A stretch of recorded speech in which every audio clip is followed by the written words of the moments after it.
House passes short-term funding plan to avert government shutdown. Washington. The House on Tuesday passed a two-step plan from Speaker Mike Johnson to fund federal agencies into the new year, sending the legislation to the Senate days before the approaching deadline to avert a government shutdown. The short-term measure cleared the House in a 336-95 vote. Known as a continuing resolution, it received substantial support from House Democrats, who helped ensure its passage over the objections of dozens of Republicans.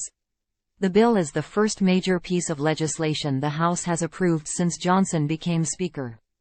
Time equals 400 ms, greater than the plan, which Johnson unveiled Saturday, extends federal funding at current levels for one group of agencies and programs through January 19, and a second batch through February 2.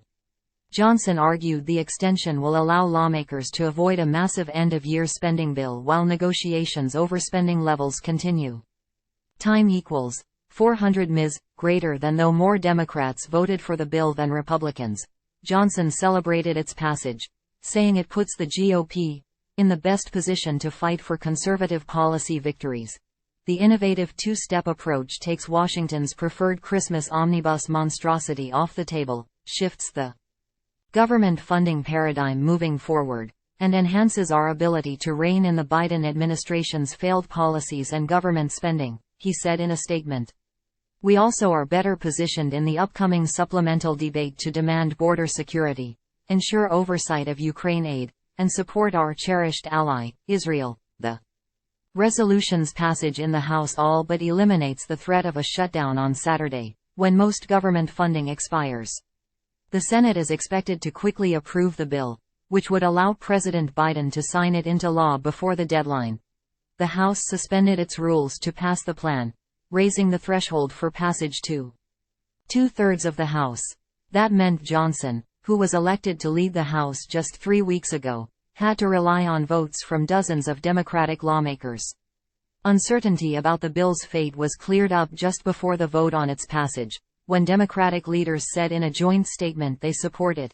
We have consistently made clear that a government shutdown would hurt the economy, our national security and everyday Americans during a very fragile time and must be avoided, they said.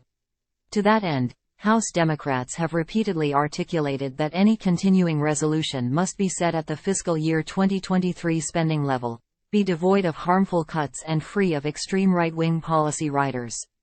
The continuing resolution before the House today meets that criteria and we will support it. On Tuesday morning, the House Freedom Caucus, a group of far-right Republican lawmakers, announced its opposition to the stopgap measure because it failed to include spending cuts or provisions to strengthen border security.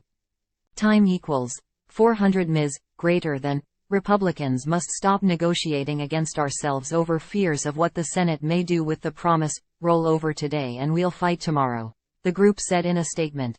But the lack of additional policy changes, especially those favored by conservative lawmakers, helped to secure greater support from House Democrats, who said they want to avoid a government shutdown and favored a clean, continuing resolution. From the very beginning of this Congress, Democrats have made clear that we are going to find common ground with our Republican colleagues on any issue in good faith whenever and wherever possible, but that we will also push back against their extremism whenever necessary, Democratic leader Hakeem Jeffries told reporters Tuesday. That's been the framework approach that we've taken from the beginning. That'll be the lens through which we evaluate the continuing resolution today. Jeffries said Democrats were concerned about the bifurcated deadlines in Johnson's plan, but said it's extremely important to avoid a funding lapse.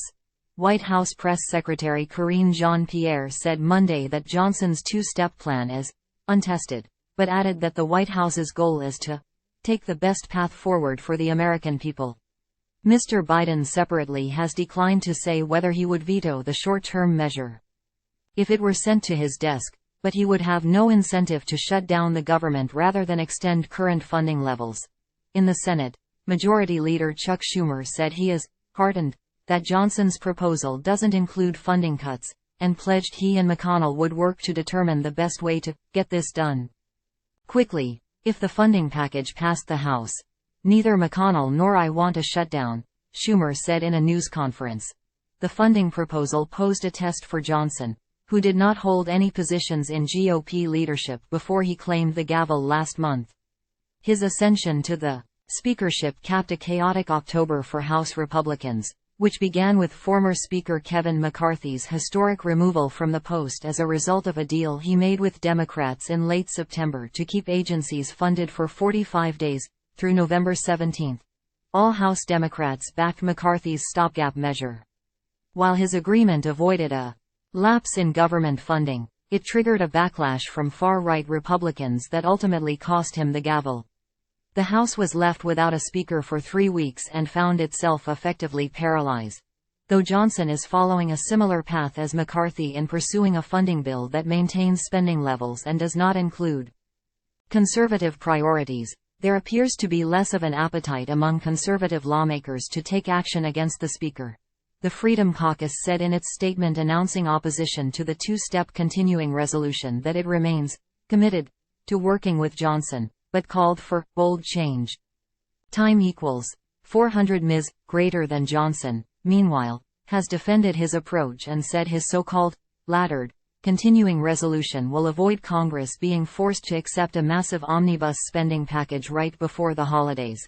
That is a gift to the American people, because that is no way to legislate.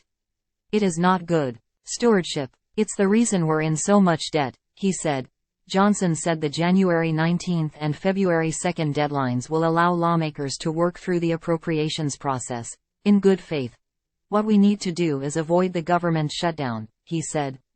Why? Because that would unduly harm the American people. Troops wouldn't be paid. We know all the effects of that, and so we have to avoid that, and we have a responsibility to do it. Left out of Johnson's funding proposal is emergency assistance for Israel and Ukraine, which President Biden had requested Congress provide after the October 7 attack on Israel by Hamas. It's unclear when Congress could act to approve the additional funding, but the Speaker said approving the short-term funding measure will allow Republicans to pursue discussions on necessary oversight for Ukraine aid and provide assistance to Israel.